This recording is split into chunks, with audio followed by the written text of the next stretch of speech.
Nesse circuito vamos usar apenas três elementos. O primeiro vai ser um gerador de corrente alternada. Pode ser um gerador de funções, pode ser um transformador que transforma, vamos dizer, os 110 volts em 100 volts, ou qualquer outro sistema que gere corrente alternada.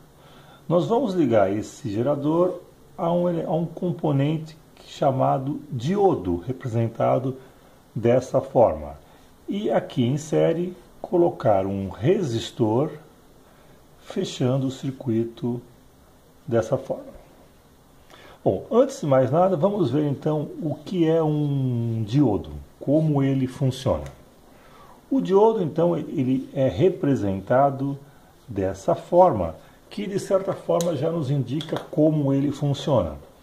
Sempre que a corrente passa nesse sentido, ela passa sem nenhum obstáculo, sem nenhuma, em princípio, resistência. No entanto, se você tentar passar a corrente no outro sentido, ela não vai fluir. Em termos gráficos, se nós fizermos um gráfico de, por exemplo, corrente em função da diferença de potencial aplicada, então a gente pode considerar diferenças potenciais aplicadas positivas quando o potencial aqui é maior do que aqui, ou negativas quando aqui tem um potencial maior do que aqui. Bom, sempre que o potencial é negativo ou é maior, ou a corrente tende a fluir nesse sentido, ela não vai fluir. Nós vamos ter aqui uma corrente zero. No entanto, se eu aplico um potencial maior desse lado, vai haver um fluxo de corrente. No entanto, essa corrente só acontece a partir de um certo valor crítico. A partir daqui, a corrente flui normalmente. É como se você aplica uma diferença de potencial maior ou igual a esse valor crítico, esse diodo funciona como se fosse um fio ideal.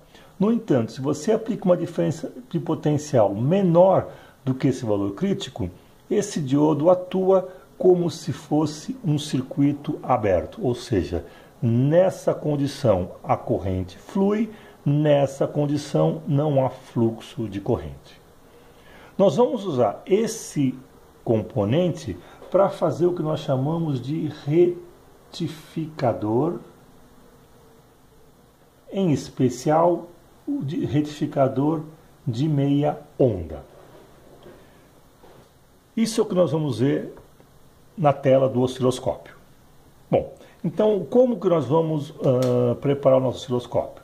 Nós vamos medir dois sinais aqui no osciloscópio. O de entrada vai ser entre os terminais que eu vou chamar aqui de A e de B. Então vamos imaginar que a nossa ponta do osciloscópio é algo assim, lembra? Ela tem um pino central e um cabo aqui externo, vamos dizer, o que a gente chama de fase, neutro ou fase, sinal, e aqui a referência. Nós vamos conectar no canal 1 o sinal no ponto A e a referência no ponto B. Com isso, já vamos começar a observar no osciloscópio, se bem regulado, um primeiro sinal, que lembra que o osciloscópio ele dá sempre um sinal de voltagem em função do tempo. Nós vamos trabalhar com essa configuração. Então vamos colocar o canal 1 e aqui vai surgir o sinal que corresponde à diferença de potencial no gerador de funções, ou no nosso elemento aqui, gerador.